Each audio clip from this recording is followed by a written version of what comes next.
What is the plan for the 2025 Cleveland Browns? Let's talk about it now on All Eyes on Cleveland.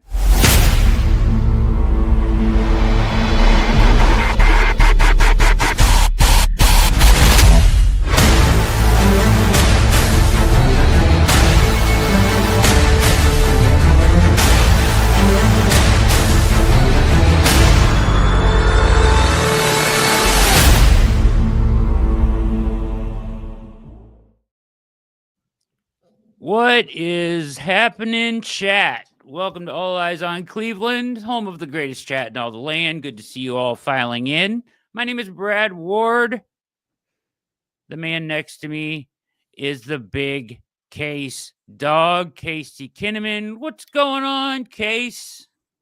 Surviving, man, surviving. Just a little behind the curtains. I barely made it.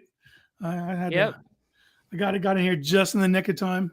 Luckily, we have so much to talk about. You know, all the things the Browns, all the moves the Browns have made. Yeah. No, not a lot going on. Silly season. No. Draft is approaching. We are into April 3rd to be exact. We're into draft month. The Browns are basically on the clock. 3-week countdown. Fumble says exactly. Yep, 20 sleeps, baby. 20 sleeps. Yeah.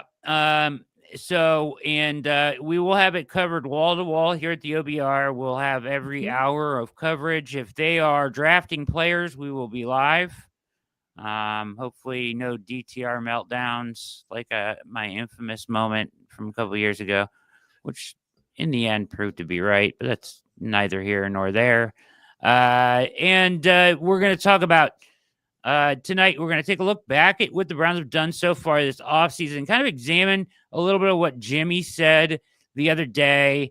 In his, Andrew spoke, Kevin spoke. They said some interesting things, but Jimmy is not as reserved as they are. Like, they are very calculated in their answers. And Jimmy's not as much. He's willing to kind of just say what's on his mind. And so that's, we'll talk a little bit about that, because I want to ask you, the chat, let's just talk about it. I've been pissing people off, Case. I've been pissing people off. I see it in the comments after our shows.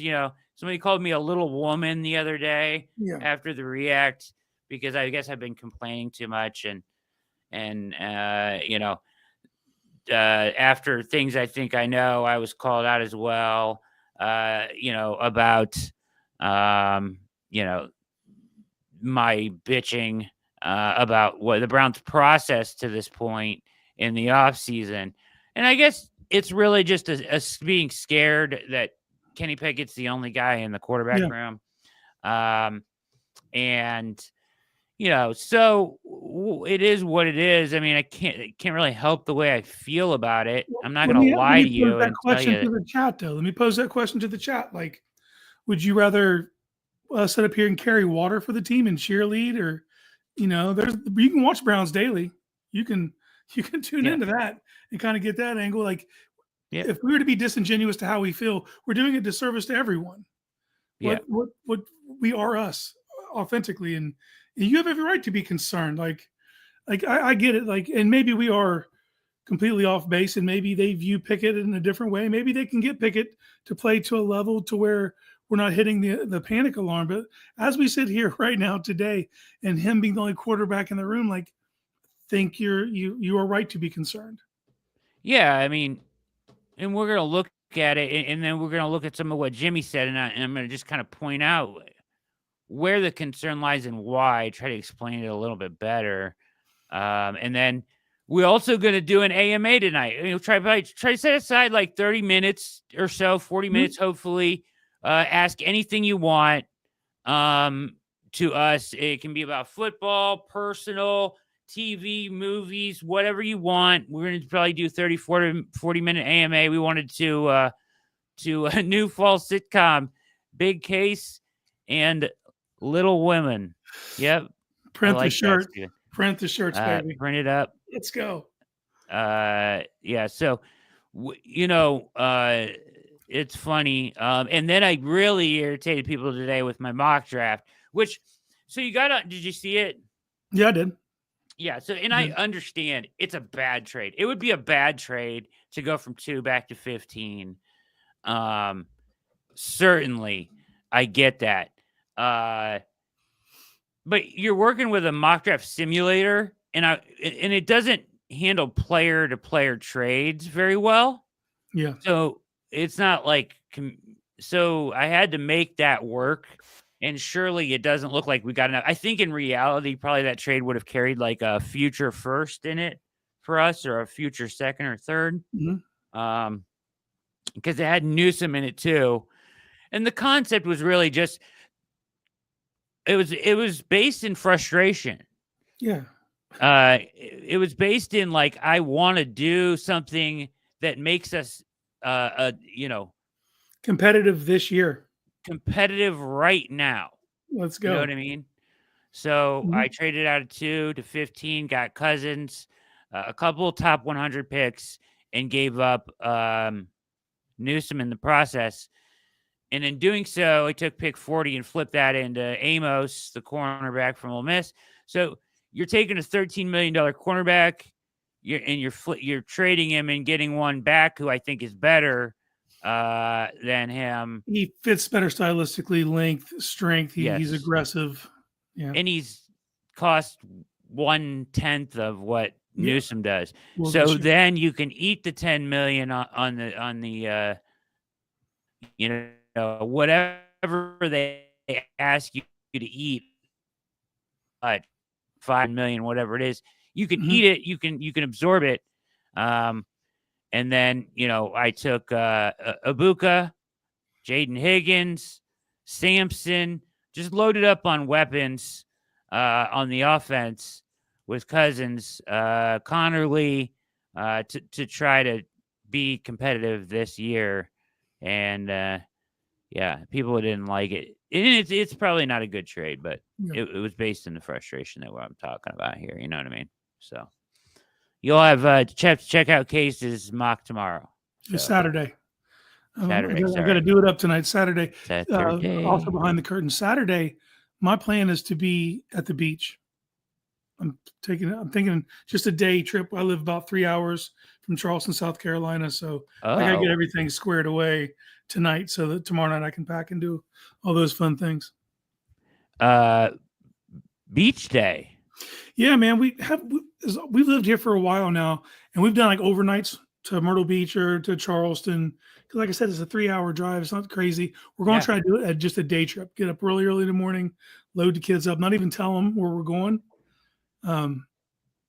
This is also way behind the curtains. So I lost a dog a few months back, if you remember. Well, we still have one left, and her birthday is Saturday. So we're going to take her to the beach for her birthday. Oh, that's amazing! Surprise the kids and just do that, and then come back Saturday night. Probably dog ass tired, but I think it'll be worth it. Beach case. Yeah. I like that's cool. Of beach. Awesome. We go to Myrtle Beach every year in the summer. Trying to push it out to like 10 days this year. Ooh, that'd be nice, man. It's always nice to get stressful. away. It's been stressful. Year. So get some hush puppies and flounder. Go to Heyman's. Let me write that down. Jeff W. Dad bod gonna be rocking that beach. Damn straight. Don't forget your Speedo. Oh, I'm forgetting the Speedo. Please no Speedo. Says I had to wear a Speedo. I was on the swim team and going into 7th grade. And I had to wear a Speedo, and my mom still has the button. You know what I'm saying? Like the sport button. Oh my God. It exists, just so you know. Kramer popping in spam Kinnamon. Only a few more days until you eat that spam sandwich. Yeah. Tomato on top. It's on the table. I haven't bought it, so we'll see. I'm not. Yeah, I mean, I'll buy the spam if you want me to. No. How much is spam? I don't know. I'm assuming it's affordable because everyone's giving me shit for never having it, saying I don't know what the struggle is like. So that leads me to believe that it's one of those foods that I should have, that a struggle person should have. So, honey, Get the spam frying. Case is going to need a sandwich. So the question is, do I need to have it on? So Thursday night obviously is the money night. So do I have it ready for Friday's show if need be?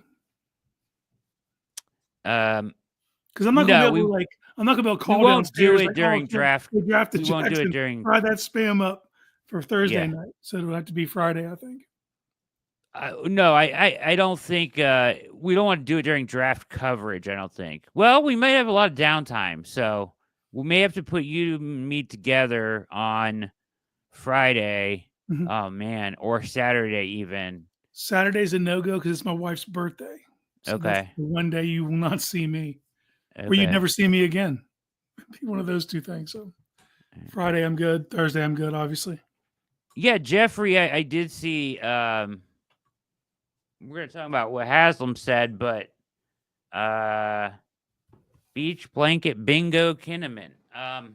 He went on about Travis Hunter. He kind of lit up, didn't he? A little bit. Knew all his stats. Boom, boom, boom, boom, boom, boom. Yeah. Interesting. Have you moved off of your position on Carter or Hunter at this point? No, I mean, like it's Carter, Hunter, or trade back, and I can't imagine what the trade back package would actually have to be to take it. I know I keep doing trade backs to my mocks, but it's really because I'm running out of options and I want to do something different. Disclaimer, dude. When you've done so many iterations, and I can only draft Carter and Hunter so many times. I've been able to trade, but here's the thing: I've been able to trade back and still get those players, and still get Hunter or Carter. It just depends how far back you go. I have several different iterations that I don't know which one I'm going to choose for Saturday. One of them has me going all the way back to 12. This is going to sound, but I view him as a wide receiver, so I kind of look at him like, I kind of look at him like Neighbors. Do you think Neighbors is a good comp for him as a receiver or no? I don't know. I'll think about it while we talk here. I'm trying to think who I would.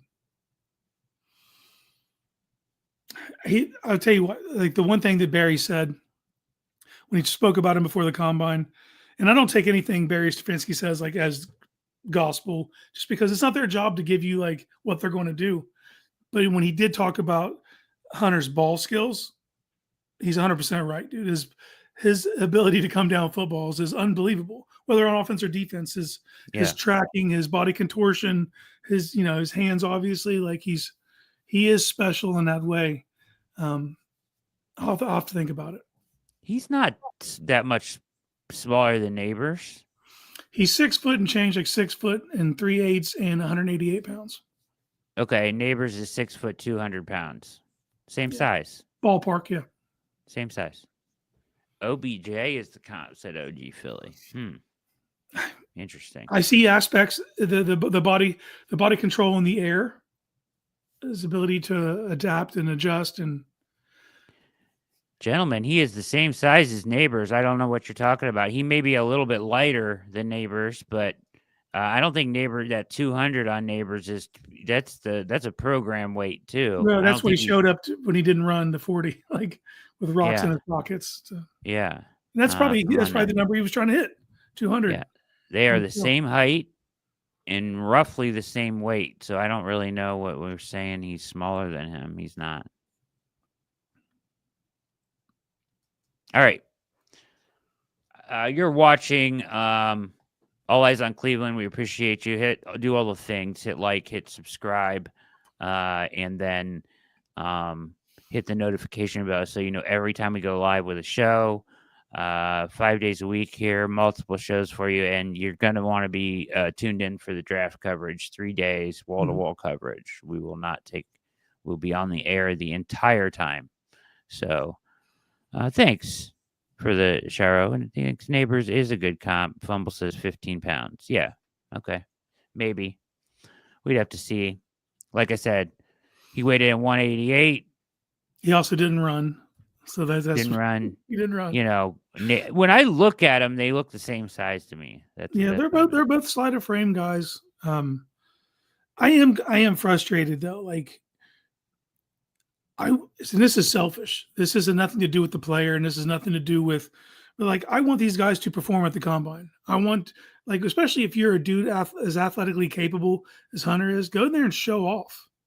Separate yourself from everybody. You know what I mean? I think he really could have put up crazy testing numbers, and it could have been something we look back on. Like, you remember when Travis Hunter showed up to the combine and fucking blew everyone's doors off? Like, I think he had that kind of opportunity because he's that kind of athlete. But, I get it. They're going to, and some of these guys don't even do it at their own pro day, and if you're going to stand on your tape, Hunter has a good case to make.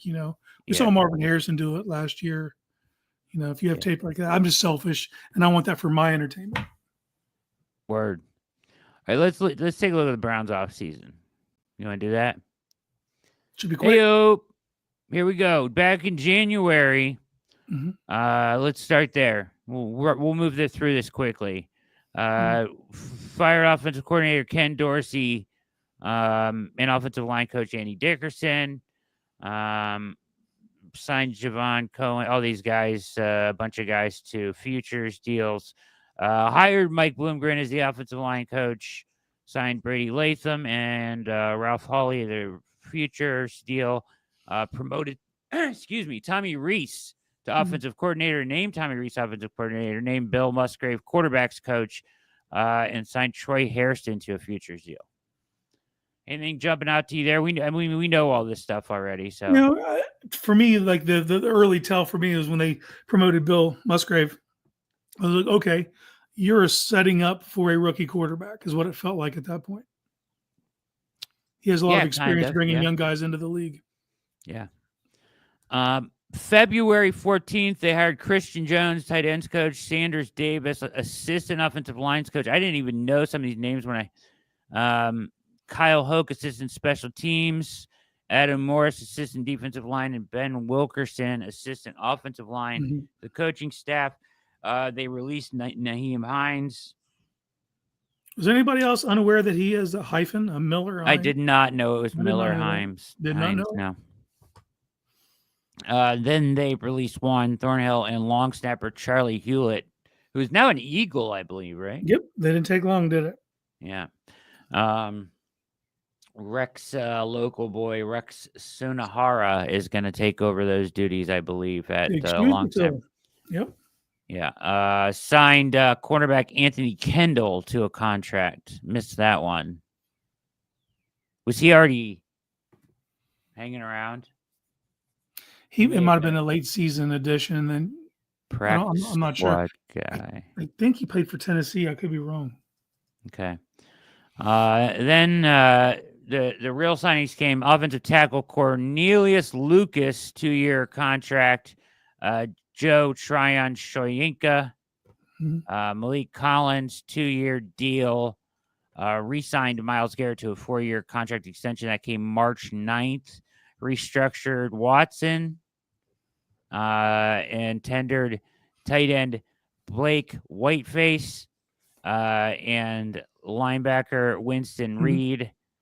So Whitebeard and Reed, I like both of those tenders, right? Yes, solid depth additions right there. It's a floor for those two rooms. I just went backwards down that. It actually happened chronologically the opposite way. Did it? No. It doesn't matter. Yeah. They were all in March. Okay. Brings us to March 12th. Traded Dorian Thompson-Robinson and a 5th-round pick to the Philadelphia Eagles for one Kenny Pickett. Thank goodness. A.K.A. Baby Hands. March 19th. Signed linebacker Devin Bush to a contract. Good signing. I'm glad brought him back. Signed cornerback Troy Brown II and Tevin Jenkins to contracts. Jenkins is a big signing. If he can stay healthy. Brown was on the roster last year, but kind of got pushed off of his position by a couple times. They brought in the kid from Ohio State, was a specialist. He didn't really pan out for us. And then they brought back the guy from the year before, special teams ace. What's his name? He's gone now. There were so many last year. Okay. Signed linebacker Jerome Baker, Speed linebacker, good signing. Ohio State player. Prochet, yeah, he's a returner more. I'm thinking of the corner, the long hair, Mike, dreads. Mike, what? Mike something. Uh, and Searching. then they signed wide receiver DeAndre Carter, Mike Mhm. Ford. Thank you, Manimal. On April 1st. So we are the third now. Was that just no? They signed him. That's when they officially signed him. They announced it a couple days Yeah, it before was that. weird. There was a weird delay between when they announced it and the actual signing. All right, so that's what they've done this offseason. Just overarching thoughts on what they've done so far this offseason. Case A lot more moves at linebacker than I anticipated, to be honest with you, which might be more indicative of JOK's immediate future. certainly, certainly. Um, and once again, they're for me. I'm like, look, man, nothing against Carter. We got to quit doing this. We just have to quit doing this same thing where we just dedicate a roster spot to a guy who's only really going to help as a returner, and that's minimal. We've been doing it for years, and that's never really worked out. Can name a bunch of guys who, I mean, even Hines. Like that was the thought, like, oh, he'll be a bottom of the running back room, but he's going to give you something in kick return game, and saw that ended. Yeah. Kramer says essentially all defense leads me to believe the draft will be offensively focused, and why Hunter is the pick at 2. Case Keenum to Chicago, one less on the market. No, that just happened, huh? Keenum. He's not a realistic option, I don't think. No, but I enjoyed his time here because I kept getting confused for him on Twitter. People were like tagging me, thinking they were talking to him. It was hilarious, and I never corrected him, dog. I just let it go. Case Kinnamon. That's interesting. Yeah. So Malik Collins, Shoyinka is a nice ad. Baker is a very good ad if you're not going to have JOK for a period of time. As somebody mentioned in the chat, Ralph Hawley is a big boy. Collins is more of the same. What they want to do defensively is a better fit. On offense, I cannot complain. They've addressed the offensive line, in my opinion, sufficiently. Lucas is a good swing tackle, and Jenkins is a guy that can play 3 positions at a high level, and that was kind of a surprise. Other than that, I mean, they've done nothing really outside of Pickett at position players. Yeah. No wide receivers. Yeah, meat and potatoes. But we knew they were going to overpay. These were all like value adds for what they got. Cornelius is a little older. Got him on a little bit of a cheaper deal. Jenkins was way cheaper than I thought he'd be, which might indicate some behind the scenes health issues that other teams might have been concerned with. But you can see when he's on the field, he's more than adequate. He's a top 8 guard. You know what I mean? If you just look at his play. So I got asked earlier today, like, why Elijah Moore hasn't signed. You know what I mean? So, but this is the level of player, like we're talking about wide receiver 3 or wide receiver 4 type market. A lot of those players that exist in that era, if we're talking about adding receivers, they're going to be available after the draft. The teams are holding off now. They're going to draft, and then they'll fill in where they need to. I am shocked that we haven't heard anything else about possible trades, because that's where they do most of their damage with skill players.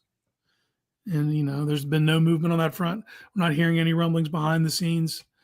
I guess I felt by now that we would have had a trade for a wide receiver, and if not a wide receiver, certainly the tight end market is for the taking right now. Like, so, going full Stefanski, you would think the guys that are out there are nice, right? You add them with Njoku, that could be really, whatever. So, I don't know. SGT Peppers. Sergeant Peppers. This album back is awesome. Right here. Okay. Sergeant Peppers. Beautiful album.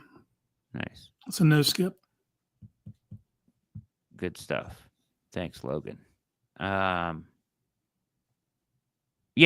So It's underwhelming. It's in the trenches. I don't really have an issue with that. Like I would love Kyle Pitts or Mayer. I would have liked them. And we know they were kind of at least kicked the tires on the Ayuk deal. That's passed. The Feels like it question is has me. now, like, what do you do now? What do you do now? What is the plan now? Unfortunately for us, Free- is waiting on the draft.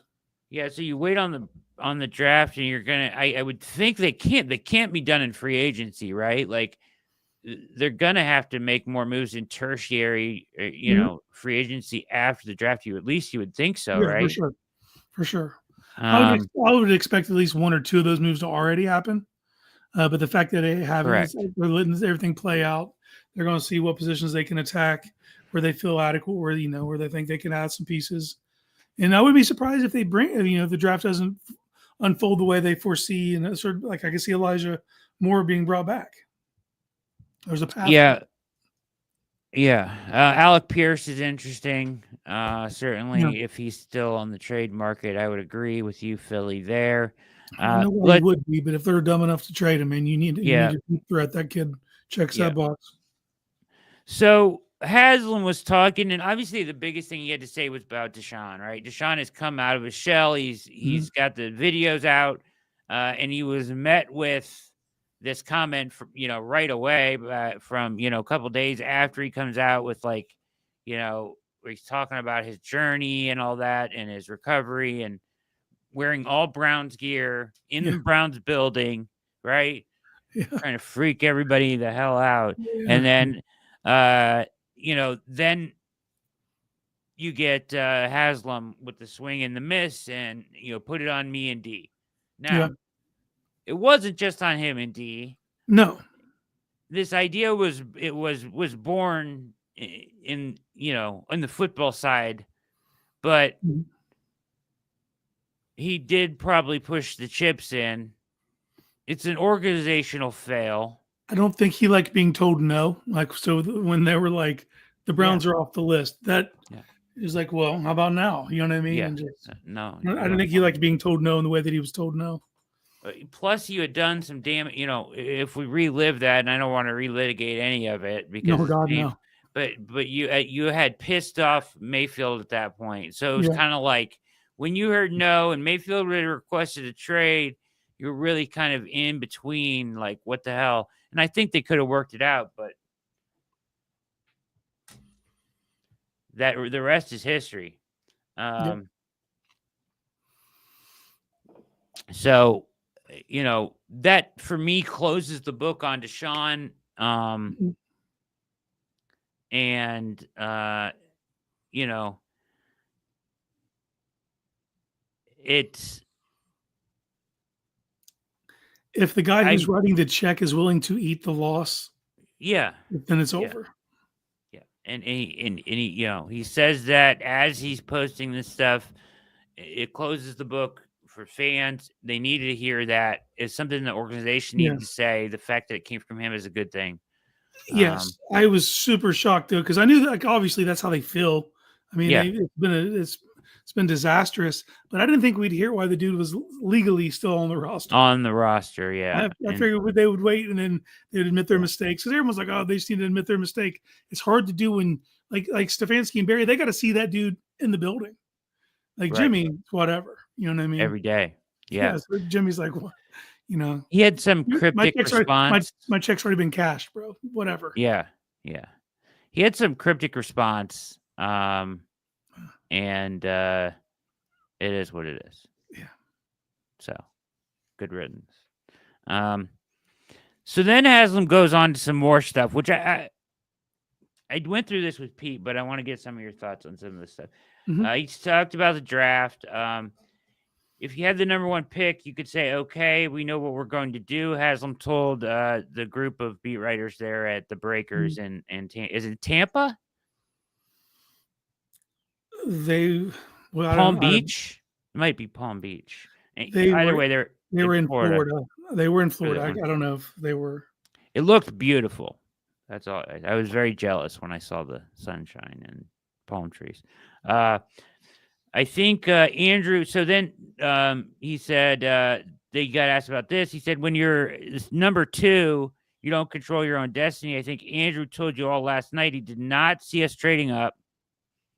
So it'd be great if we could get the quarterback, but we're not going to force it. We're going to be patient. We're going to try to accumulate as many really good football players as we can. It's fine. Have no issue with it. They shouldn't force it. You should be trying to get all the best players you can. All good so far, right? Like, that's fine. I don't know if I would say we're not going to trade up, but it doesn't stop them from doing that. I feel like they should be exploring that. Thank you, Stephen. Breakers is in West Palm Beach. Beautiful. Browns will go to Colorado. Was that tomorrow, right? I'm unplugged from today. They announced that they're all I'm going pretty out. sure tomorrow is the Colorado's pro day. Colorado's pro day, so you'll get Travis Hunter and Sanders tomorrow. I'm sure the whole Browns crew will be there. Yeah, so that's tomorrow, and he spoke about that in the interview. So far, it's been all positive. I'll let the process play out. Okay, so and then he goes on. I think the message is if the right person's there, we're going to take him, Haslam said. If not, we'll figure it out for a year or two until we get the right person. And I just keep saying we need good football players. There are good football players in the draft, and we've got to make sure we get the right ones for us. Sure. Easy to say. The year or two that right there is where it got me. Okay. Yeah, and it should. Look, man, you're asking a fan base who's been waiting for 30 years. Like, just wait another year or two. That's not what you want to hear. What the hell is that? It'd be different if you had your bridge on your roster. You'd already addressed it, but you have not addressed quarterback in any kind of a serious way, in my opinion. And there are no real options left out there unless you're going to go Cousins, which sounds, what did he say? Barry say we're going to skew younger at the quarterback position. Yeah, skewing younger sounds like less likely that it's Cousins and less likely that it's Flacco, who are the two guys that I even think could start for this team that I would feel halfway decent about at this point. So when he says we'll figure it out for a year or two, you better figure something out, because right now it's K. Pickett. And you don't want to take a quarterback high, which is fine. I don't want you to reach on one. But if you take one, and this brings me to this process thought too, and I just want to ask you about this. Pick 33, we mentioned this. Pick 33 should be a 2-contract starter day one. Yep.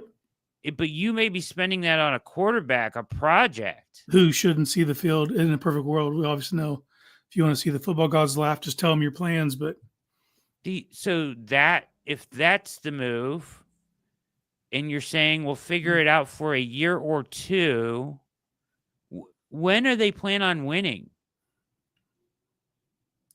I don't know. That's my question. I wish there was an answer, but I'll start with this. I don't really make anything of what Barry said. I don't listen to anything. I don't take anything he says truthfully until after the draft. The after the draft version of Andrew Barry is super insightful. All of his cards will be on the table. The work will be done. He'll let you'll get more of a feeling for his process. Sure. But they said literally they were like, we looks like we're going to skew young at that position. And then the next thing we're hearing is that Flacco was in play. You couldn't get older. You couldn't find an older quarterback who's still playing football to put on the team. So I don't think it prohibits them. I do. Was this Pickett's 4th season, right? Is this his 4th season in the league? He can't be the veteran. He can't be the veteran voice in the room. No. Is it his 5th? It can't be his 5th, because then he had a 5th-year option. He doesn't. I think it's he his didn't 4th. survive his 5th. Then he played last year for Philly. He's still on his rookie deal, from what I heard. 4th. so that he can't be the veteran voice in the room, right? Like, I don't think that that's God, no. if you're trying to guide a young quarterback. He could look, man. If he wants to just be a sounding He's board in the gonna meeting tell rooms and him. get people acclimated, but like if you're really trying to groom a rookie and develop him, he needs. And then maybe that's where Musgrave comes in. Like coaching plays a part. So maybe that's it. But yeah, I don't know. Can't squeeze blood out of a stone. You're not going to be able to just as much as we want a quarterback on this roster.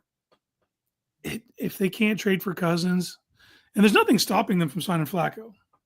I think that they're just waiting to see everything play out. I think that's Yeah, probably the break glass in case of emergency guy. If I had to guess. I hope so. I hope so. It's better than this. You're right. It will be his 4th year. Yeah. He is still on his rookie deal. His numbers, real quick, because I keep hearing, oh, he's 15-10 as a starter. Mm-hmm. His statistics, 63 is a rookie. 63% completion, 2,400 yards, 7 touchdowns, 9 interceptions. Mm-hmm. 2023, 62% completion, 2,000 yards, 6 touchdowns, 4 interceptions. And then for the Eagles, he played a little bit, 59.5 completion percentage, 291 yards, 2 touchdowns, 1 interception. So Yeah. never reached double-digit touchdowns in a season there. So, but either way, you know how I feel about him. So, in people, you know what, you're right. In the chat, saying trust the process. Charlie Chuck saying you can't create quarterbacks out of thin air. I love the won't force it line. Do you? I mean, I get the won't force it line. There needs to be a sense of urgency. But we'll figure it out for a year or two until we get the right person. Yeah. That to me doesn't sound like what do you think Miles is thinking? What do you think Joel Bitonio is thinking hearing that? Who came back? Not good Wyatt things. Teller. Not good things, man. You want to believe in the process. And part of my assumptions of what was going to happen this year was based on the fact that this regime had to win. You know, and I get Jimmy's given he's given the feeling that look, these guys aren't starting the season on a hot seat, which is a good thing. You don't want a coach entering the season on a hot seat, but there needs to be a sense of urgency here. Like Jimmy should expect wins. We're in year 6 of a regime, and Jimmy is spending more money than anyone in the NFL. Yep. Like he should expect wins. He is right, and it's weird that I'm on Jimmy Haslam's side out of nowhere. But like, if we're talking about the guy he's done what I've wanted him to do since he got here. He shuts up, he puts the money up, and he lets guys handle stuff. But that has to yield results over time. We keep saying process over results, but over a fair sample size now, you need to see you need to see it come to fruition. And it just doesn't feel like he sounds like he's okay with it still being in like the beginning phases of it. And we should be past that by this point. Clearly. Do you feel like I'd be thrilled with Malik Willis? Buddy. Would be thrilled. Do it. Do it now. Your lips to God's ears, man. Yeah, you're right. I mean, this all could be just trying to ease the pressure. I get it. But he goes on, he stressed that he won't hold Barry and Stefanski unduly accountable for this season if the franchise quarterback isn't there. So if they determine that there's not a quarterback there they like, then freebie. Then what happens to your season? Yeah. Because you waited till everybody on the market was gone. Mm-hmm. Am I wrong? The market was so weak anyway, though. Like it was a weak market. I'm not saying it was great. Yeah. And a lot of people will be like, well, you can't make this guy come here and you can't do this. And they want to do this. That's my question, Jennifer. That's my question. Are they tanking? Because right now, I think somebody could come to me and make a case that they're tanking. What proof do I have that they are actually trying to win right now in 2025? Where is the urgency that looks like, wow, yeah, know what? Good thing Joel came back and didn't retire because they're going to go after it this year. Yeah. And you kind of got that sense though when they re-signed Miles, like, okay, Yeah. they still think they're in their window, Yep. obviously. And to follow that up with it's just been uninspiring. You know what I mean? It's They've made uninspiring. some solid moves, but it has been uninspiring. They're obviously we can't really judge a draft right after a draft. It takes years to properly evaluate whether things were hits or misses. But I think you need to feel good at least coming out of that draft. You got to feel like you got some future young cornerstones that you can build around. And it's also how much of this is just the residue of coming off 3-14. I understand the chat saying now I know why it's called silly season. 21 more days to go. The draft isn't how the draft isn't going to make you. The draft doesn't take you to becoming a winner. One draft doesn't fix your team. I'm sorry. Mm-hmm. They have a roster that's good enough to win. They have Denzel Ward. They have Myles Garrett. They have good players on the defensive line. They have a relatively good offensive line. They need a piece at wide receiver. They need a tight end. A couple running backs. And a couple running backs, but this draft will have a ton of them. And sure, this draft can provide that aspect, but it's not going to fix everything. And there's not a lot of immediacy in the turnaround from the draft. You might get it 2-3 years from now. Yeah, in the most important position on the team, they don't want to address it, and then your owner just told you it's fine not to address it because your job's safe. So aren't we glad that Jimmy didn't talk to Miles? So are we going for it, or are we punting on the season? Let me know. Hey, somebody let me know. Are we punting? Or are we going for it? Is this just a developmental year? If that's the case, I don't even take a quarterback in this draft. If that's the case, I'm loading up on players, and then I'd even trade back out of the 2 spot. If that's literally their focus, then you need to accumulate picks for next year. I'm confused, and maybe I'm overreacting, and hopefully I'm wrong, and hopefully they come back around. But I mean, if somebody came to me and said, "Hey, what's going for it? Acquiring players that, operating with a sense of urgency, adding a wide receiver somehow, not waiting till the entire quarterback market is all signed, and then left with no one." Geno was on the market, right? Yeah. Like going for it, have been executing a trade for Geno right now. That would have felt like going for it. It doesn't even have to be anything crazy, because if they end up with Cousins, that's fine. That's ultimately fine. But do you think they just got thrown for a loop because Atlanta did what nobody thought they were going to do? Oh, I'm sure that definitely. I mean, look, I'm sure they have a contingency for everything that could happen during this. But I'm sure the easiest path is, well, they're going to surely cut Kirk and not pay him all that money to be the backup, and we'll make the strongest pitch humanly possible. And but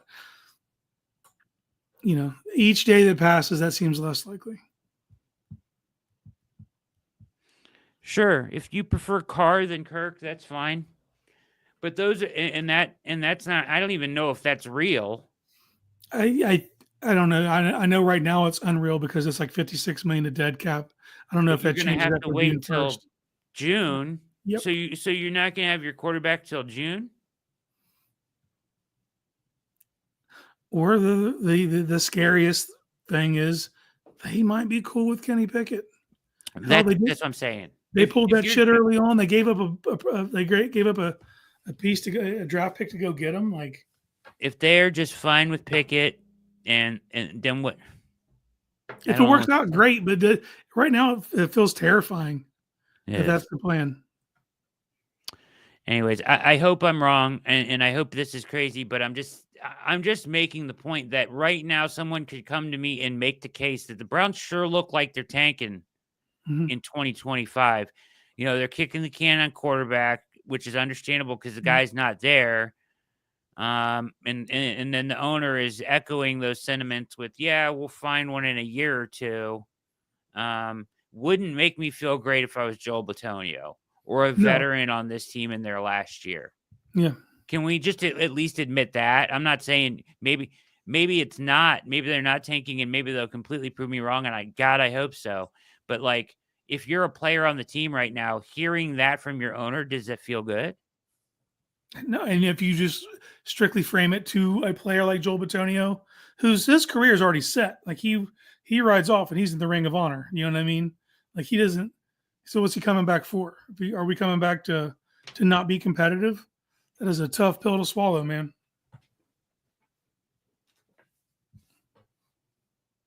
Mm, Larry, I have no idea. It's not actually kicking a can without a can to begin with. What does that mean? The can is the decision. The So if Canes you're season, we're just kicking it down there. We'll do it yeah, next year. the can is the decision on We'll do it next year. yeah. Garrett said no punting. Well, I hope just prove me wrong then, please, Browns. Prove me wrong then. Prove me wrong because so far I just don't see it. Jeffrey says he's fine with Kenny Pickett, and that's fine, but I'm gonna have to part ways with you there, good sir. I'm not fine with Kenny Pickett. That's an unserious option at quarterback. And I know I'm angering you all again, but to me, I don't see how that's a serious option. And I hope they have something else up their sleeve. Malik Willis, even Flacco. Give me Flacco. I'll take that at this point because I'm scared. Yeah. So give me Flacco. Give me work this thing out with Cousins. Work out a Derek Carr trade. Hard to wait till June to get your starting quarterback, but still, whatever. I'll take it. Larry, I'm not even talking about a franchise quarterback. I'm talking about a middling starting level quarterback. Anybody, a bridge. If you're gonna kick the can on picking a starting quarterback, a franchise quarterback, or trying to take one because one's not there, then you need to have a bridge in place. And if you don't have a bridge in place, then you're not going to be good. I don't understand how that's hard to understand. And there are no quarterbacks left on the market that were considered starting options at the beginning of this thing. There was about 6 or 7. It looked like everybody was going to get one. But Yeah. but it didn't happen. The Browns Yep. did not get one because Winston Two of and them. Russ Yeah. went to New York. So I don't know. I mean, it's not like. Listen, I like Andrew Berry. I don't want him to lose his job. I more than anything have faith in Stefanski and the job that he will do. And maybe he can pull magic out of Pickett. If anybody can, it's him. But like,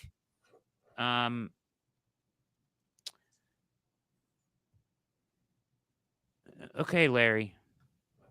So Larry, what's your plan then? What we're just are we punting this year then? We're not even trying because there wasn't any good enough quarterbacks available. So, oh well. Who cares for 2025? I keep circling back, man. Gino was on the market. We didn't know it because it wasn't public. He was there to be traded for. I'd feel damn good with Geno Smith as the quarterback right now, and it wouldn't prohibit you from drafting a guy and developing a guy, and you'd have your dude in place for the next 2-3 years, which is what we're talking about here. And I don't look at him as a franchise quarterback necessarily, but he's a high level bridge. Yep. You know? I mean, Jacoby Brissett, he took a backup role. I'd be happier with Brissett, wouldn't you? He's better than Pickett.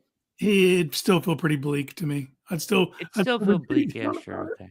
I'd still be like Brissett and Pickett. Yeah, no, that would be bad. But right now it's just Pickett. So yeah, it would be better. At least there'd be two options to go back and forth with. So unless they plan on shutting teams out, Yeah, I that's mean, when we talked about it earlier. I was like, man, like, okay, say that is the plan. If we can't get our guy, we're going to roll with Pickett. And that can't be the plan, though. if they are going to win games, what's that look like? 16-17. It looks like a lot of stress to me. That's what it looks like. A lot of stress, even in winning efforts. It'll be ultra stressful. Yeah, Vegas gave Smith a 2-year deal. Good call, Kelly, today. All right. What do you got, Philly? We're going to end up with Cousins. It benefits both Cousins and us to do it after the draft. Mhm. Yeah, certainly. He already came out and That's said right. he is not doing anything till after the draft. But the Trent Dilfer Ravens plan, just FYI, that doesn't work anymore. That was pre all these rules that are offensive slanted. And even then, they literally had one of the greatest defenses you'll ever see. You'll ever see. Ever. And Hall of even Fame. the Steelers or the people point out the Eagles all the time as an example, like, oh, the Eagles. That's the exception, not the rule. Mm. And B, the offense was like scoring 40 points a game in the playoffs. Yeah. And you feel like, look, okay, so Hurts is definitely not the most talented player on that offense. You got Saquon Barkley, you got two high level receivers. Goddard's probably he's fringe top 10 tight end, but like they were so loaded that he didn't have to move mountains, but still Hurts is probably still a top 10 QB, right? Like it isn't like he's terrible. He's not elite. I don't see him as top 10. I have him like outside the top 10, but that's just me. I think it's close though. I think if you were to name him, he's probably like 15, I think. I'd probably have him a little higher than that, but I'm just saying he's not elite. And it's been a long time since we've seen a non-elite quarterback win. Dart it. Dart it too. And Logan thinks he's top 10. He's not. He's not that good. I'm sorry. He's not. He's a game manager, but I mean, they have absolute freak athletes on defense and offense. I mean, look at their wide receivers and running back. Mm-hmm. So you can't tell me that it's a lesson in roster building. Yeah. What Howie's been able to do there. Yeah. But they also never take a year off. They're never like, okay, we're not going to work on the offensive line this year because we got it where we want it. Even when they have their offensive line where they want it, they're still working on it. They're still adding pieces and making people compete to stay. And I think that's what you need to do in the NFL. You can't get complacent on any single position group. You always got to worry. You want people to worry that they're not going to be on the team. Like that's how you stay ultra competitive and they build from the trenches outward. And then that allows you to make crazy ass moves to trade for guys and sign guys that other teams don't have that luxury because they're worried about filling holes. You're solid there. How did Tomlin get to the playoffs with Pickett? Incredible defense. Mm-hmm. So, but I'm just saying that's not even that is a throwaway because you're not going to go win a Super Bowl with Kenny Pickett. I'm sorry. And no, I don't care how good your defense is. You're not going to go do that. So, yeah. What are we talking about here? I don't know. Carter? What's that, Larry? I don't understand. That's his plan. I think he wants Carter. Okay. Yeah, Carter too. I mean, he's the best player. They probably should take him, but I can't help but think, God, man, defense isn't really the issue here. You know?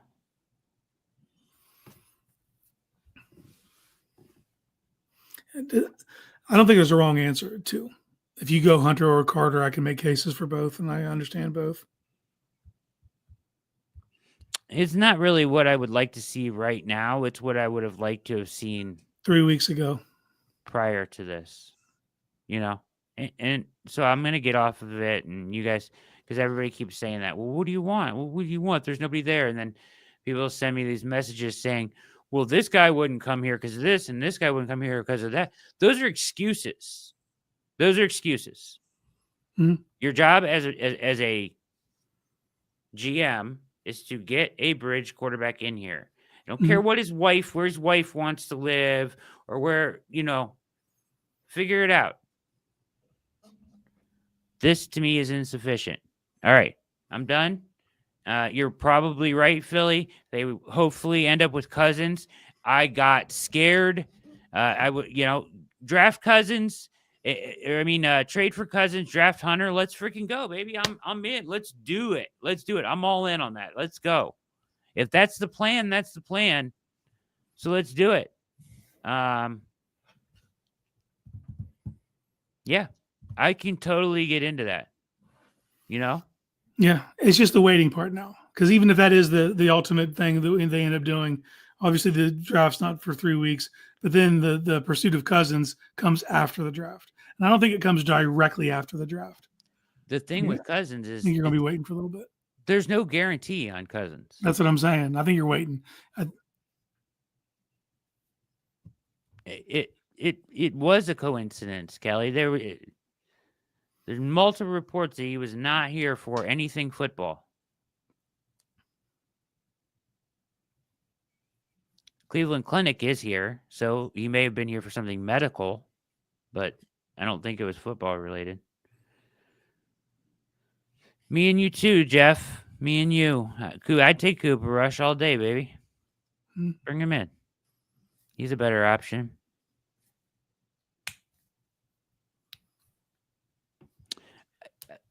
I just, what I heard murmurs about way back before Atlanta did what they did.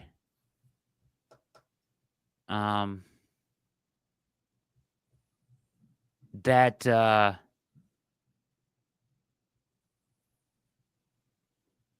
we didn't talk about Milton because he played one game. He's a project. He's got a lot of skills. I would have been mad if they had done it. No, but it would have been the answer to the season. Would have been like, well, Joe Milton's here. Lay all that shit to rest. Like I've seen him fail more than I've seen him succeed. Yeah, but I do get Logan's point. It didn't cost him anything. No, I wouldn't. Like I said, I wouldn't be mad if they did it, but I wouldn't be sitting here feeling different about this season because of that. I wouldn't have been like, well, I'd be like, they're trying something. Yeah. They're trying to do something. But okay, so what I heard way back was that, and maybe it's not true at all, that Cousins wants nothing to do with Cleveland. They won't come here at all. I didn't hear that. I heard he's not interested in going somewhere where he's going to be supplanted right away by a rookie, where they draft a rookie high, and he just went through that experience with Penix. I do get that. I didn't hear anything specific to Cleveland. Sure. Circumstances change, absolutely. And then, yeah, so he may end up here. It may be the only place he can start. And so it may all end up fine and dandy. So, but yeah, thanks, Philly. Good stuff.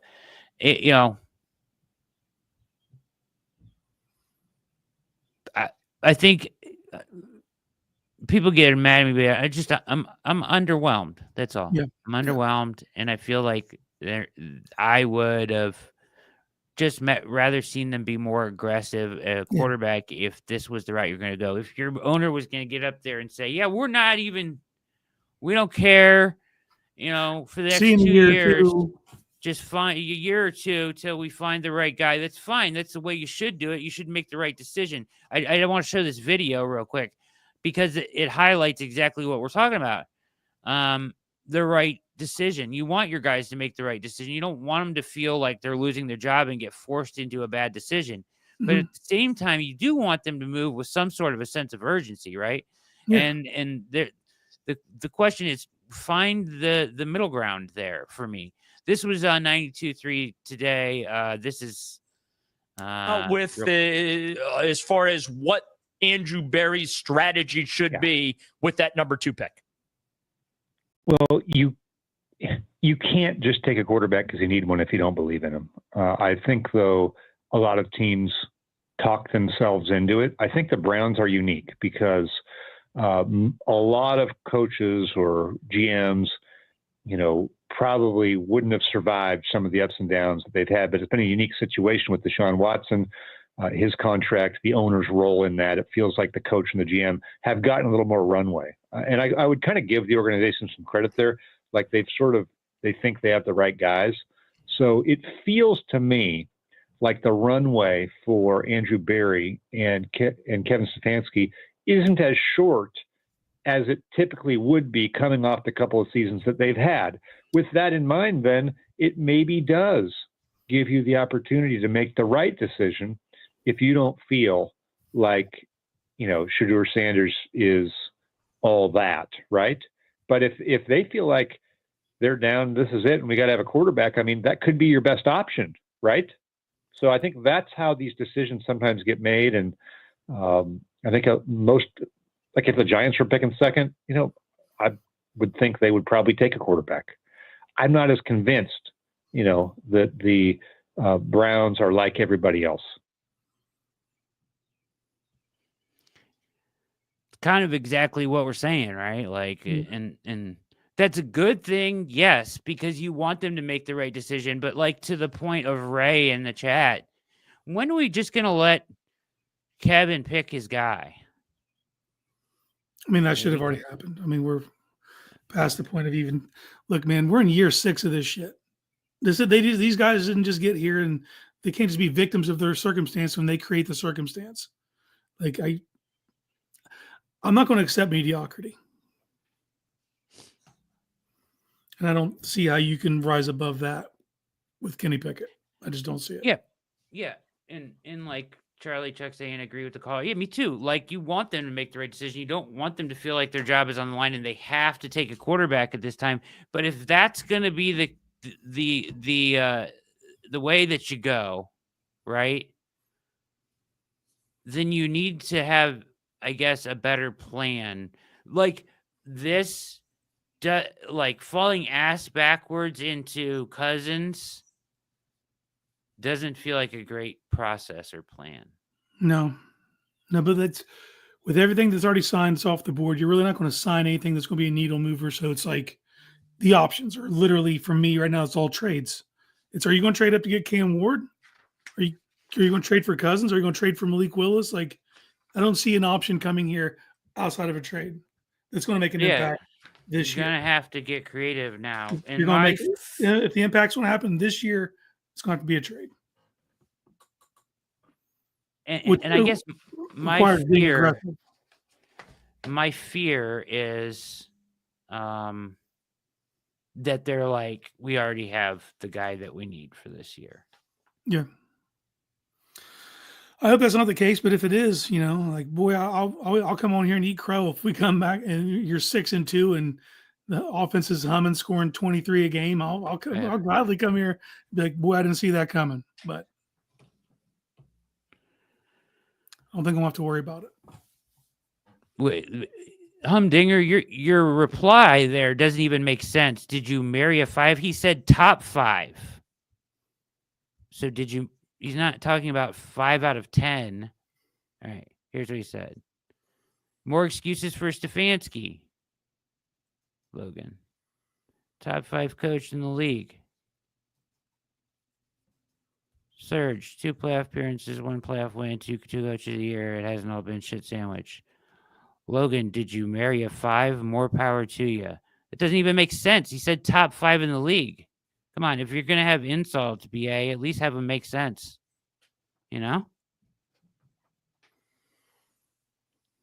even make sense. No shit, Brad? Okay. I'm just trying to say maybe make sense next time. Top 5 is average in the league? I don't think you understand what you're talking about right now. You're not making any sense. You're kind of pissing me off.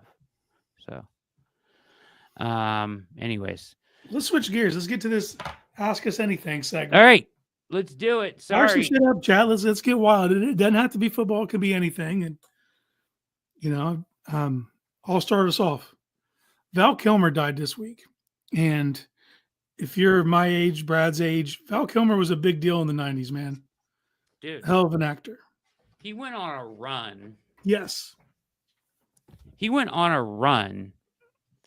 I'll look it up. Go ahead, say what you're gonna say. For me, man, he'll always be Doc Holliday. And criminally, that he wasn't even nominated for anything in that movie, and he steals every scene to this day. So many quotes. I use them all the time. Use the gifs all the time. Just an electric performance. For me, that's who I'll always remember him as Doc Holliday. And anytime I hear it, or I've watched documentaries in history, and they'll talk about that time period, and he did such a good job. It's indelible in my mind. If it's even talks about Doc Holliday, I just picture Val Kilmer in that role. Yeah, method actor. Lots of stories about him being difficult on set because when he went on set, he became the character. Yeah. Like you get that out of all those guys, though, right? You hear that about Bale, Daniel Day-Lewis. Yeah, these guys who embody people, like him as Jim Morrison in the Doors movie. Yeah, like he is Jim Morrison in that movie. Like, yes, and would not be called Val. Would not be, you know what I mean? Like he was him the entire time he was shooting the movie, right? So, my favorite of his, and he's got a lot of them, but he will always be one of my favorite movies. And that scene, hey, we're not going to do this in the chat, gentlemen. We're not going to do this. We're not going to threaten each other in the chat. Please stop. Stop it. Yeah, Kramer, Ghost in the Darkness. That's an underrated banger. And Ghost Michael in the Douglas. Darkness. That's a good one. But the heat scene, the shootout in the street, unbelievable, right? One of the best all time. I love heist movies. Heat's one of the best ever, hands down. All time. I saw something in the chat about the Batman Forever movie. It was campy and it was corny, but Val Kilmer kills it.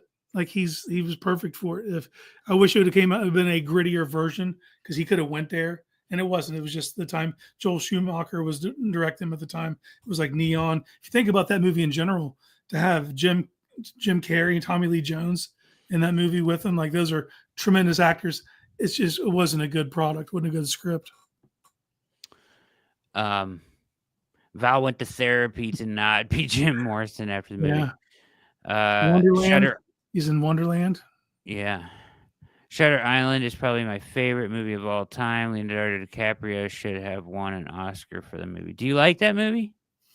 That movie was I figured it out too early into the movie. I figured out what was happening, which kind of lessened it for me. This came when I was the projection manager in a movie theater, and I had to build every movie like when it was still film. So I had to like put reels together, splice them like Fight Club style, and then I had to watch all the movies. That was part of my job. So that movie, I ruined that movie for myself. In general, I love Leo. I love Scorsese, Ruffalo. Like, should have been more enjoyable for me. But I was watching movies professionally at that time in my life. Which took some of the joy out. Professionally?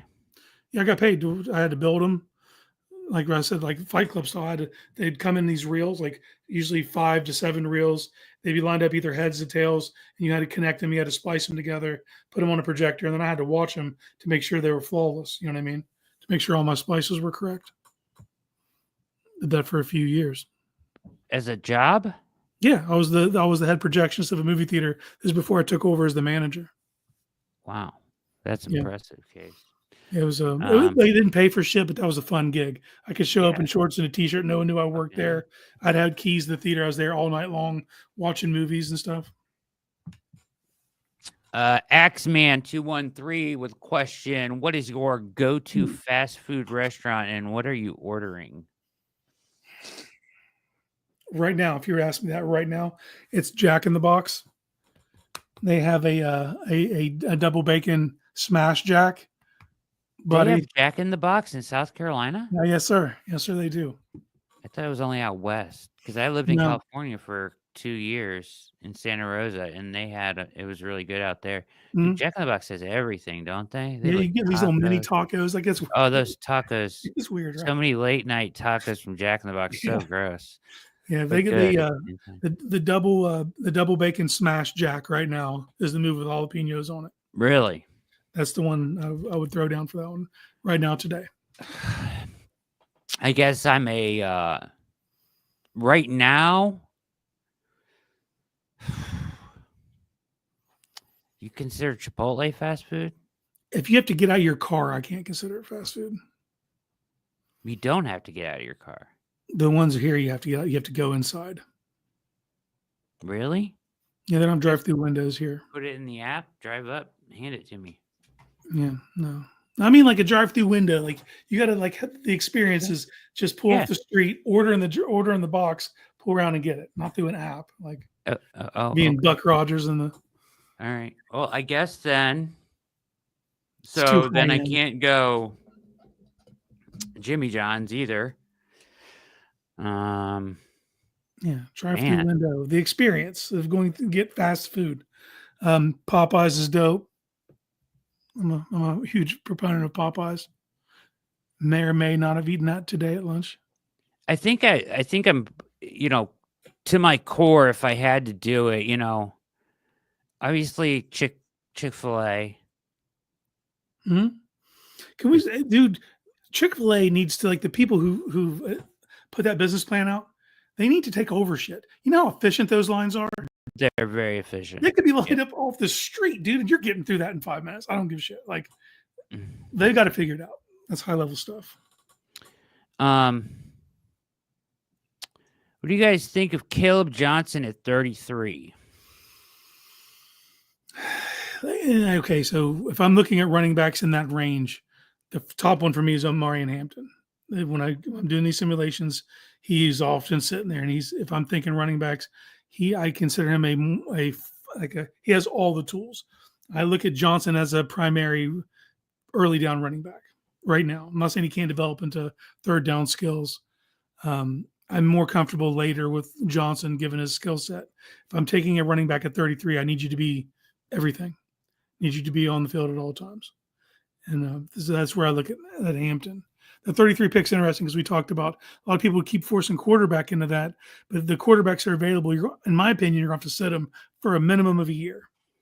As you're passing up a Josh Connerly, or you know what I mean, guys who are Hard. immediate starters and contributors now. Like that's hard to do for me at 33. Yeah, that's I my love Johnson. conflict. Johnson's perfect for his zone scheme. Yeah, that's my conflict with 33, Carter. I mean, I understand, like, they don't want to force it to, but you shouldn't force it at 33 either. If Exactly. you're not going to force it, don't force it. I mean, if there's a better player there, I'd be fine with them waiting and taking the kid from Syracuse in like the 4th round. McCord. I think he's a pretty good fit for what Stefanski does. If you want to take a swing later, if you're going to take a project, I would rather it be Milrow because of the upside. And it is like his ability to potentially just be out of this world if he figured it out. You know what I mean? But I don't think I want to reach there. And it's hard. I know they may have to do it, but if you go get your quarterback there because you think that's a better option than taking one high in the draft or whatever, you're still taking a starter off the field that can help you this year. Yeah. Which is my issue. Same here. But you got to swing at some point. I mean, I'm sitting here talking about sense of urgency, so you got to swing at some point. But yeah, but we're talking about urgency to compete this year. Yeah. Like, I don't think those guys do that for you, really. This is a This is another kick the can move, So Yeah. Serge says Poison Ivy, Nicole Kidman, one of his crushes. Dude, Nicole Kidman is still crushing the game like no other. How old is she? She's in everything. Yeah, there was a moment though where she looked super weird. She was in an Adam Sandler movie. The Dave Matthews was her boyfriend. I think it was called Just Go With It with Jennifer Aniston. I think that's what it was. Her face looked super weird. Like there's that when you get plastic surgery, sometimes you overdo it. But like you can come back because those fillers, all that shit wears off. So she doesn't look plastic anymore. She did like 8 years ago. She looked pretty plastic. And now, like there was a movie that came out not that long ago. It was like a Fatal Attraction type thing. Did you see it? The previews for it? It's new? Yeah, like she was like a CEO type lady at a thing, and some young kid starts working for her. She has an affair with him. Baby girl? Cool. That's it. Yeah. Maybe. I don't know. I'm looking at her stuff. She didn't look plastic there. So her face has made a comeback. Dude, she looks She looks so good you froze up. And she looks. Whoa, dude, that was crazy. We went away completely. Yeah, you froze up on me. You're talking about how hot Nicole Kidman is. I said she's a smoke show at 57. Mm-hmm. Yeah. I mean, she's legit. Still think she's hot. Still got a crush on her. I know what you're talking about, Serge. The defense, Josh saying, he's talking to Jeffrey. Okay. I don't remember movie titles very well. That is impressive. They have a great Val Kilmer documentary on Freevee. Good it was on Prime. I've watched it before. Larry likes Jaden Higgins at 33. I like Jaden Higgins. I like Higgins. He's one of the wide receivers that might be there right at 33 worth taking. Mm-hmm. But I like him, yeah. He would fill that X role pretty well. 6'4", 217, excellent tracker. You know what I mean? Like he may or may not be in my next mock. Yeah. It's crazy that some of my favorite jobs were my lowest paying. That's so true. Yeah, I was an usher at Blossom Music Center. Mm-hmm. You know Blossom Music. If you're from Northeast Ohio, Blossom. My summers when I came home from college, and so I get to see every concert of the summer as an usher. That's dope. That is dope. It's why I can't hear now anymore. My hearing is completely gone. Right next to the speakers, they told us to wear earplugs, but when you're like 19, no, you're invincible, dude. Why would you do that? Now I can't hear anything. And my at least that's the excuse I use with my wife. Documentary was called Val. It's on Prime. Thank you, Jennifer. We have a Jack in Texas. Interesting. I recommend it if you're a fan of his work. Favorite TV show right now, says Serge. Right now, what's your favorite TV show? Like what we're watching right now? Yeah, Daredevil for me. Yeah, you said that. I'm in it, dude. Although I am on season 5 of Justified, I ran that pretty quick. I'm almost to the very end of it. And then it's just a rewatch. But the first time I watched Justified, I didn't watch the 5th season. I didn't have FX that year. Like that's when I cut the cord from not having cable. So I'm enjoying getting to see some stuff I've never seen before. I'm trying to think what I'm watching right now. So I never watched the first time around the show Suits. Did you ever watch it? No, we've talked about it though. Yeah. So I am watching that on my own time, but what I am watching with my wife, which is really good right now, is what's the show? Oh my God, what's it called? Okay, it's on Showtime. It's called Yellow Jackets. It's about this girls' soccer team that plane crashes in the wilderness. You seen it? No, I've heard of it. My wife started watching it, so we don't watch TV together though, because I'll just end up making fun of shit. Dude, so she can't watch shows around me. It's insane. Like it's insane. They go insane. like out in the woods and start like eating people and shit. It's crazy. Mhm. It's pretty dark. Society will break down, man, if you don't have the rules around you. I promise. Yeah. But it's like a present day, like they're still all totally damaged, and then like back then, Mhm. and like nobody around them like knows the shit they went through. It's pretty crazy. Anyways, Fight Club, that movie that was fantastic. Fight Club is an amazing movie. Mhm. It's not my favorite Fincher movie. Fast The movie Casual. Seven. Seven's my favorite David Fincher movie. That movie messed me up, bro. Almost a perfect movie. What? Seven? Yeah, the movie. What Seven. messed you up about it? Just how extreme it was, man. Just the seven deadly sins, the way it was portrayed, the fact that Kevin Spacey was in it and he was just coming off Usual Suspects, but because you don't see him, you don't know he's the killer.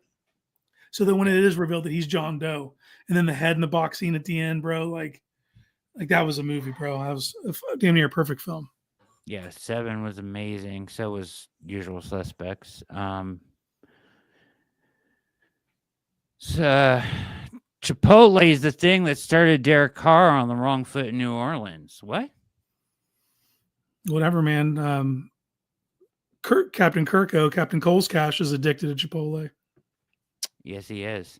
So is Case saying that Swenson's isn't fast food? That's interesting. I guess by your definition, no, they have to bring it to your car. Fast food, it's in the word. Like the experience of fast food is you go through a drive-through line, you order at a box, come around to another window, they hand you your shit, and you go.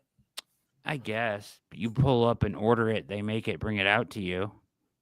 Takes 10 minutes. I mean, is that fast food? No, you do not get out of your car at all, and you order on the spot, like at the place.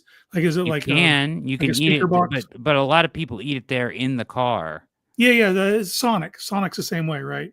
Right. Same deal. You pull up, there's fast a box. food. You order on the premises. Yeah, no, that's fast food. Or you can take it with you. You talk into a box, like a metal box. No. Person comes to your window. Okay, I'll count that. They used to do that at Sonic too. Bring it out on a tray and they set it on the and you. It's it's great. The food's incredible. So I've heard. Right. I've never had Swenson's. I've heard tales. Galley Boy. Potato teasers, out of this world.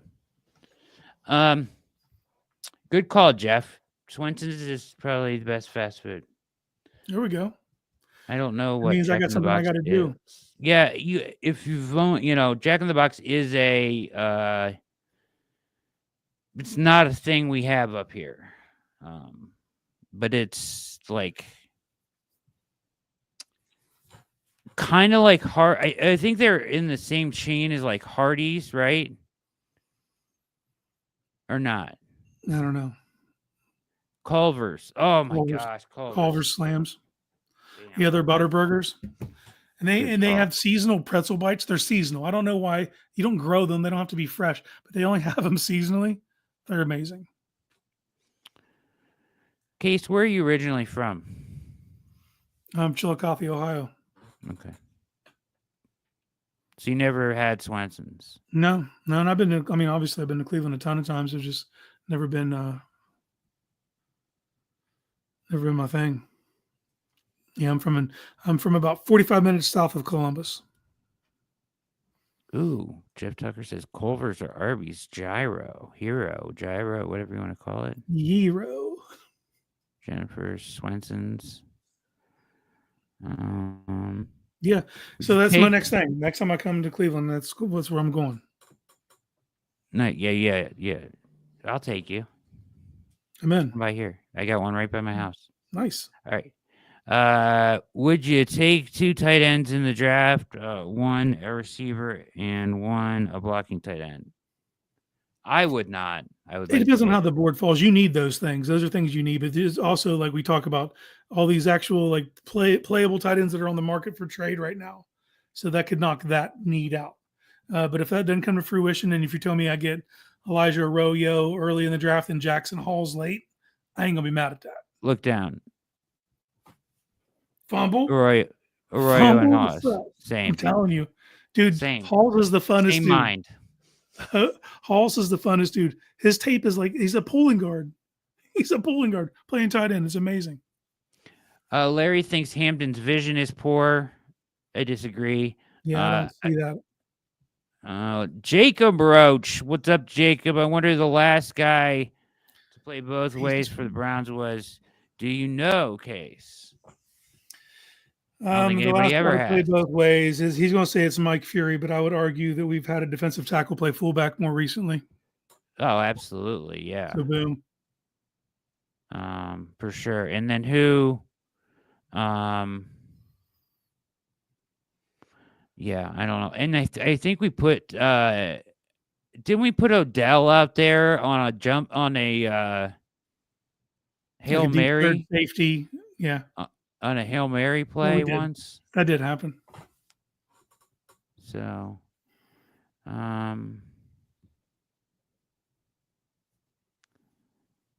Carter is the best name ever. Johnson and Milrow in the third. Milrow is Mildew, says Solo Eagle. A lot of people are hating on Milrow. I've seen that a lot. They hated it in my draft, by the way, my last mock. I see the potential. Have either of you watched any Curtis Rourke? Yes, Yeah. I have. NFL Bloodlines. Yeah, Brothers I mean- was in the league. Had a sip of coffee. he's a flawed player, but you could see he has something natural to him. He could fit in the system. There's Yeah. a couple of these, like we talked about McCord. You could get a couple of these guys later who could fit in the system. Now, Rourke to me is probably UDFA. You think? Yeah. I mean, Right. if someone takes a swing on the 7th, okay, but I think he'll make it, and you could pick him up as a UDFA and bring him in. As a Florida fan, are you guys familiar with Elijah Badger? And yes, Lightweight speed guy. Yep. And day 3 guys, but guys I love and believe in. You guys familiar with the Gator receivers Gamecock Case? I'm sure you are. That's gonna be the name right there. Gamecock Case. Yeah. Go I Cox. like was it DK? Is that his name? Yeah. Deke.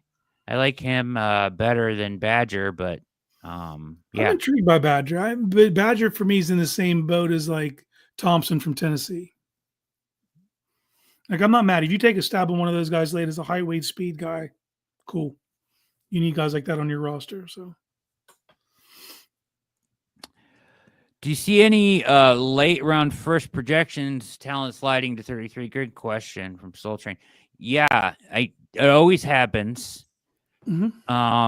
Particularly, and I hate to bring this up, particularly because quarterbacks get overdrafted. yeah, So if they somebody sure like do. They sure do. so if somebody like Jackson Dart were to go in the first round, that would probably send somebody down a ways. I think that you could see and it's crazy because it's not a need for us. Obviously, it's something we the Browns never turned down. But there's going to be several defensive tackles at the top of the second round that are Yeah. high level players. Yeah. Several: Walter Nolan, Kenneth Grant, TJ And edges, Sanders. as a matter of fact, You and need- edge players. Yeah, Like that range of like late first to early second edge and defensive tackle in this class is loaded. That's where the depth is there, where the which value makes it is. so value is. That's what makes taking Carter at 2 a little bit harder because you can get a really good edge at 33, no problem. Yeah, you're banking on if you take Carter 2, you're banking on him being elite. He has to be like the best player in the league. Yeah, elite. He has to be tip of the spear at his position within the rookie contract, or it's like, what are we doing? Brad, details on the jacket. The jacket? This jacket? Yeah, because It's just a shacket. I'm kind of into the shacket things. They're warm. Jacket. I'm a layers guy, if you can't tell by now. But you got 4 layers on right there. yeah, 3. 1, 2, 3. Oh, looks like you got the 4th on to me, but all right. Where? Where do you see a fourth? This is one shirt. Okay. 1 shirt. Okay. See Well, it what I looked mean? like you had a white shirt underneath the. Yeah. 1, 2, 3. Well, the way your hoodie's set up, the gray underneath there, Yeah, the it's quarter zip, it made looks like like that's that. a separate shirt from where I'm at. It's made like that. Yeah, we're See? lucky I'm even wearing a shirt. Yeah, sure. I must have time. Shirtless case. Yeah, You don't have I'm a big shacket guy, Ja. Anyways, 33 is very movable. Don't mind going up or moving back. I agree, Logan. 33 is such an intriguing pick because you can sit overnight with it if you don't Mhm. move up. And anybody that did fall to that spot, My that garner your interest. phone's going to be ringing, Yeah. right? Especially if it's like defensive tackle or defensive end, something you're not in the must-have position, and if Yeah. you could move back a few spots, gain an extra couple assets, you Yeah. have to at least listen to it. Yeah, it's very intriguing that way. I mean, hell, what if I'm wrong and Dart falls or Milrow falls down to 33 and you can go back from 33 Yeah. and pick up a pick, Mhm. then you don't feel as bad about using a pick on a project there if you add like another top 100 pick or top 120 pick. I don't know how that works out. I feel very confident one of those dudes will be there at 33. I don't think 4 quarterbacks go in the first round of this draft. No, I doubt it too. I think it'll probably be Milrow at 33, or Dart, one or the other. But if we want a project, get Howard, says Ray. I think he's closer to being ready, though. He's one of the few guys that I think if you had to have a guy start as a rookie, he's one of the few guys that I would trust to be able to handle all the pre-snap stuff. Having Chip Kelly in your ear for a year, man, I think that elevated his mental game, which might be why he ends up in Vegas. Yeah. Kramer asks, do you guys not feel it is somewhat necessary to have mobility at the quarterback position? McCord is the only quarterback who can't move. I don't think it's necessary. I mean, Tom Brady wasn't mobile. Yeah. We're talking about the highest of high-level processors. But we're talking about a guy who's going to be available in like day 3. Like there's a reason he's available in day 3. Yeah. He didn't have all the tools, but he can spin it. Bill P. Fumble and BC20 all commenting on Nicole Kidman was not Poison Ivy, says Bill. Yeah, it was Uma Thurman. Uma Thurman. And then the other 3 saying 57 years old. Yep. Why would it be kicking the can, Brad, if they aren't going to start the guy at 33 or 67? What?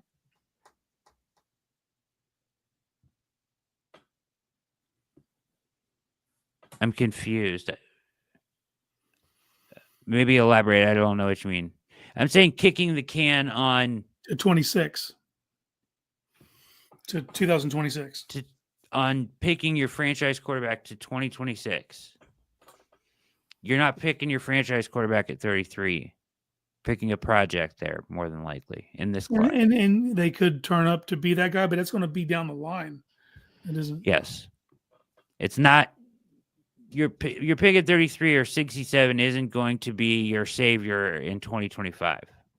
Or at least not if it is, it'll be against all odds. Against all odds, yeah. Against all odds.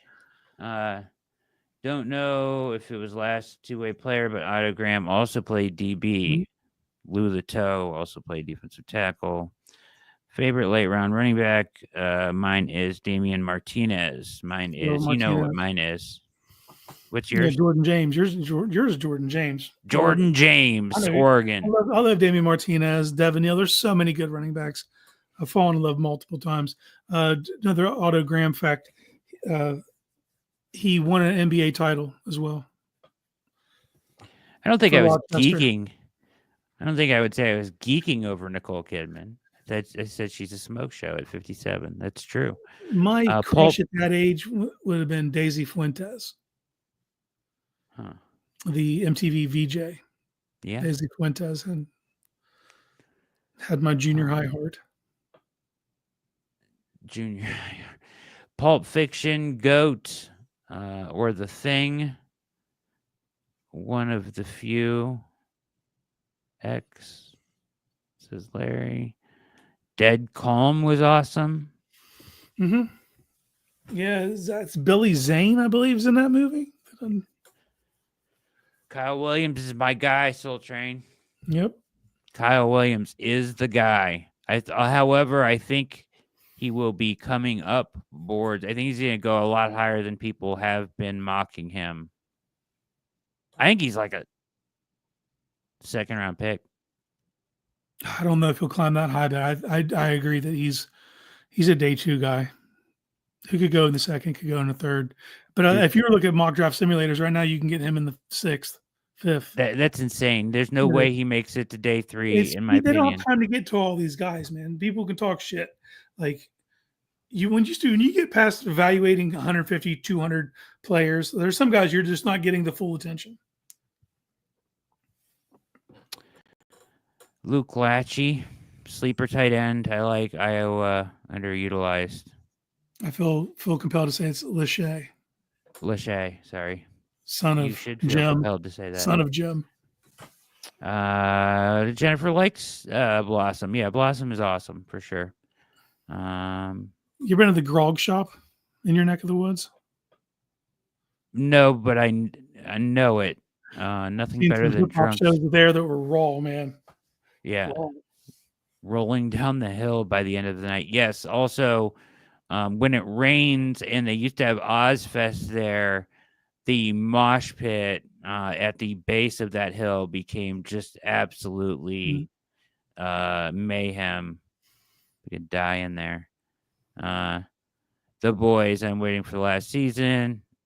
That's Case's jam. Jennifer watching White Lotus, as am I, season 3. And what's his name is in this one? Walton Goggins. Yeah. We stopped watching it. We're gonna watch it at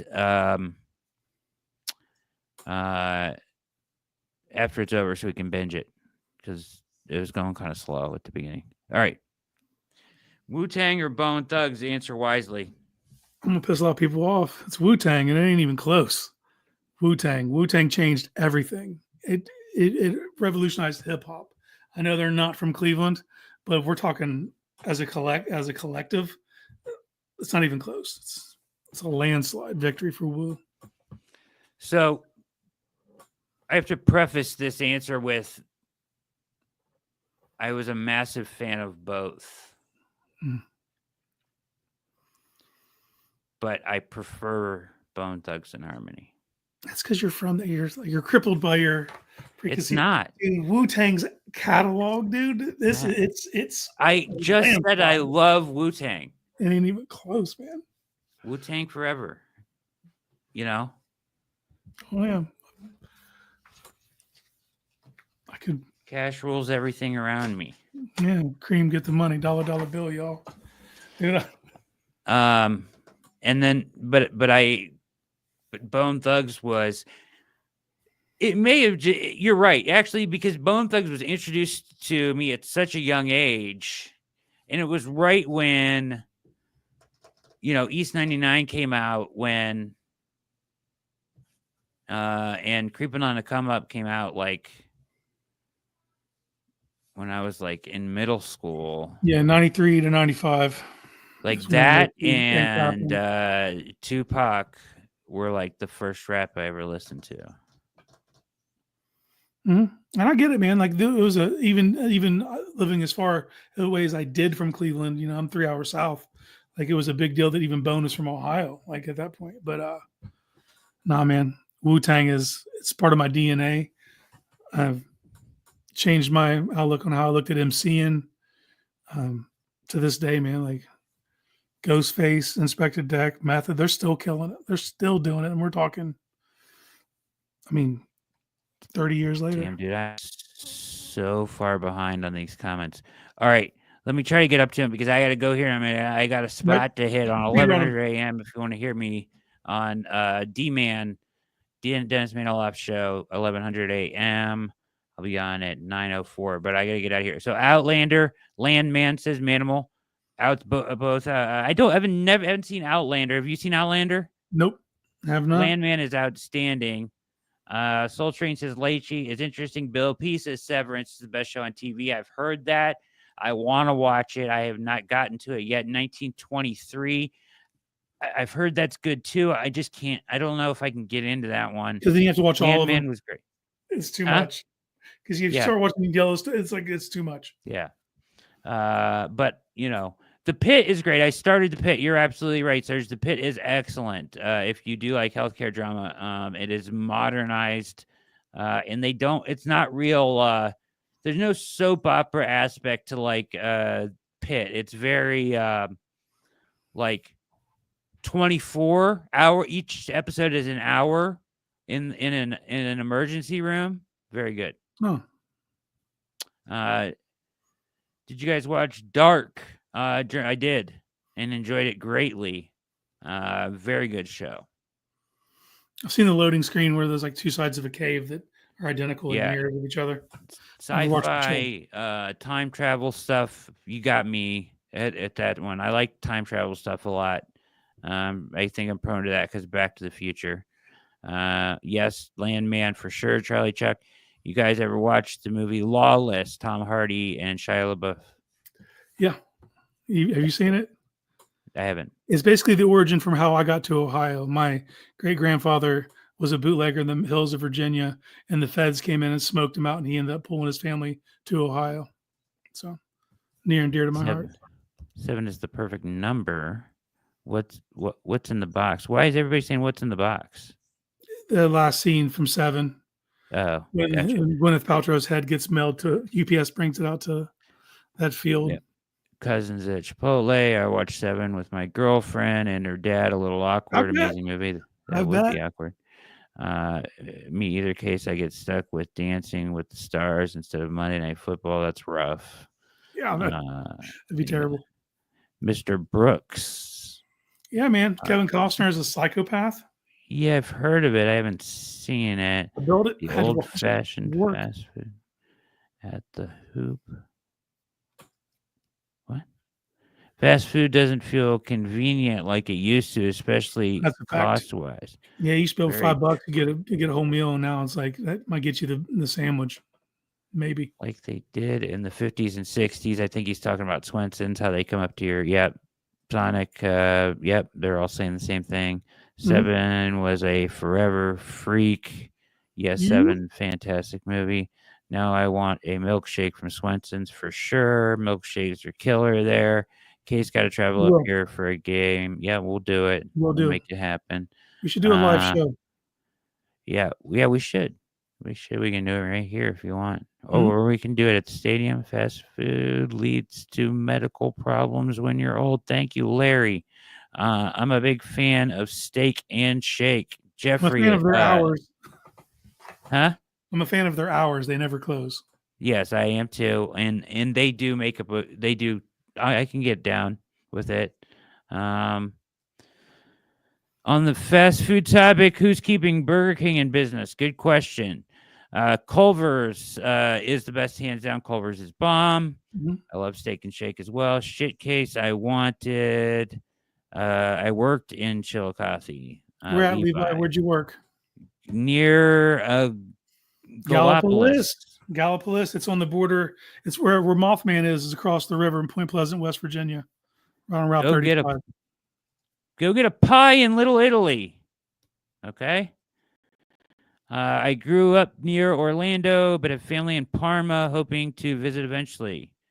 Do it. Case, yes. We're behind on these, so Jack in the Box soon. They're in Louisville already. Wow. Here we go. Chef, thank you. Winston Reed. I'm pulling for him because he wore the same number I wore in college, 59. Pulling for Winston Reed. Good number. Browns officially have 8 championships. Eat it, Steelers. That's Carl Nassib is the only answer. Scott Frost played safety and wide receiver. How do you feel about the mock that had us taking Travis Hunter at 2, then trading back up in the late first for Sanders? I saw that they did that, but if you watch the OBR, I had that the week prior, but I had it with Carter and Sanders coming back up. But I do like it. Get creative. Do what you got to do. Do you guys like Will Shepherd in the 5th round? Little early. It feels a little early. Little. Guys, do you think Baltimore would trade Mark Andrews? I'm glad they don't. I think Isaiah Likely would be a problem if he got more reps. Yeah, same. Keep that dude there, please. Yeah, how sure are you the Browns will not go quarterback at 2? It's certainly, I'm not pretty sure. Pretty damn's where I'm at right now. Yeah, and I'm not sure, but I'm pretty close to positive after Haslam's comments. Is he better than Badger? Come on, Elijah Badger from Florida. Bad. Love Breaking Bad, one of all-time favorite shows. Casey hasn't seen yet somehow. If Ibuka was there at 33, jump on him. Yes, absolutely. It just depends on who else is there, but he's among the guys that I would do, yes. TJ Sanders is a Schwartz defensive line. Those Walter Nolan. Those dudes are... There's a lot of them there. Could I see 3 running backs go in the first? I've seen people say that. It's possible. I don't think it'll happen. There's always a wild card, and it's Kansas City. They're always the threat to draft. Like, they need that position still, so they could. But somebody mocked Henderson all the way up at 9 today. To New Orleans? Yep, Trevion. And then they had Genty going and Hampton in the first round. That's different. Nick Nash thoughts, tons of receptions. I'm good on him. No heat. No, I love heat. He's why you're layered. Why are you wearing layers? No, that's called style, Larry. Brad's Slayer game is elite. Are you good? Check the clock. Are you good? Or you got to bounce off of your radio? 8:50. I got 5 minutes. I'm trying to get to the bottom of these things. You're never going to you guys are great. You guys are so good. Ass. Levi, Scott Frost, you're referring to the UCF coach. Fat Fingers, Brad's Layers, Sill and Sopranos. The Vikings are looking to add picks. They are a prime target throughout this draft because of their lack of picks. And the relationship with Quessy. What do guys think about D. Jackson at 33? Love his tackle and guard ability. Donovan. I love Donovan Jackson. 33 is a little rich for my blood. I think he'll be there towards the bottom of the second. Yeah, mid to late second. You're right. It was Uma Surge coming to the realist. A team I can see being aggressive and trade up for 33 if the Browns trade back would be the Bills. I don't see them using all their picks. Interesting. Neither is pick 2. I don't know what that's in reference to. Be kicking the can. Marion Motley? Marion Motley is now the third all-time in yards per rush because they allowed the AFL records in. 5.7 a carry career. Soul Train, yes, he was here for a minute, I believe, in the Butch Davis era. Wasn't George Blanda QB and punter? An official cigarette smoker on the sidelines. Love or hate my profile picture? Love. Is it me with spam kind of tomato on my head? Absolutely love. Precious. I love the commitment, Kramer. Dave, I mean, it's not going to happen. So, still man, damn it, I love that. Frost dropped a 2-point conversion. Lauren Hawley, Dead Calm was awesome from Matthew Moore. MC saying y'all picked the skinny girls, fat chicks are my preference. That's from MC. Small says Larry. One word answers in here, Larry. Not your fault, but minutes later.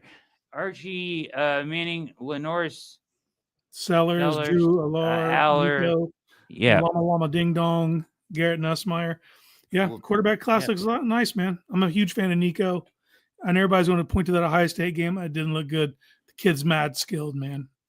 Yep. He's also playing in Heupel's offense. What's real, what's not. Ask MC, he'll tell you. Serge says, "Who's a popularly mocked player in the first round you think could drop out on draft day?" Mike Green. Yep. And there's concerns there. Obviously, he's had some priors that are shady to say the least.